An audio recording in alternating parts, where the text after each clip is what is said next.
ফিলিস্তিনের গাজায় ইসরায়েলি গণহত্যার প্রতিবাদে রাজধানীতে বিক্ষোভ সমাবেশ ও মিছিল কর্মসূচি পালন করেছে কয়েকটি সংগঠন। শুক্রবার বাদ-জুমা জাতীয় মসজিদ বায়তুল মোকাররমের উত্তর গেটে এই কর্মসূচি পালন করে সংগঠনগুলো। এ সময় তারা অবিলম্বে গাজায় গণহত্যা বন্ধে জাতিসংঘের পাশাপাশি বিশ্ব মুসলিম দেশগুলোকে জোরালো ভূমিকা পালনের আহ্বান জানান। বিস্তারিত মহসিন কবিরের রিপোর্টে। জুমার নামাজের আগেই ফিলিস্তিন ও বাংলাদেশের জাতীয় পতাকা নিয়ে হাজির হন বিভিন্ন ইসলামী সংগঠনের নেতাকর্মীরা। এ সময় আইনশৃঙ্খলা বাহিনীর নজরদারি ছিল চোখে পড়ার মতো। নামাজ শেষে ফিলিস্তিনের পক্ষে বাংলাদেশ জমিয়তে হিজবুল্লাহ তথা সারসিনা এবং ইসলামী আন্দোলন বাংলাদেশ সহ বেশ কয়েকটি সংগঠন তাদের ব্যানার নিয়ে স্লোগান দিতে থাকেন।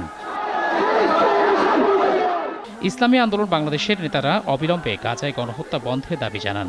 এ সময় মুসল্লিরা বলেন, গাজায় গণহত্যা মানবাধিকারের চরম লঙ্ঘন। আমরা তো কিছু যাইতে পারি না, আমরা আমাদের দেশে থেকেই তাদেরকে ঘৃণা করি। ফিলিস্তিনের নিজেদের মানুষের জন্য আসছি। তাদের খাবার বস্তু দেওয়া হচ্ছে না, তাদের বাসস্থানের ব্যবস্থা নাই, তারা কোথায় থাকছে? এ কষ্টে আসলে সমস্ত মুসলিম জাহানকে জেগে ওঠা উচিত। মত নির্বিশেষে সবাইকে আসলে এর প্রতিহত করা উচিত। পণ্য বয়কট করা, তারপর নিজেদের মন থেকে দোয়া করা, তারপর মনে করেন নিন্দা জানানো। বাংলাদেশ জমিয়তে হিজবুল্লাহর মিছিলটি বায়তুল মোকাররম উত্তর গেট থেকে জাতীয় প্রেসক্লাব হয়ে কয়েকটি সড়ক প্রদক্ষিণ করে। সেখানে মুসলিমকে যেভাবে আসলে মারতেছে, এইটা ধরেন আমি মুসলিম হিন্দু যেই দেখে এটা আসলে বর্বরতার একদম বাইরে চলে গেছে।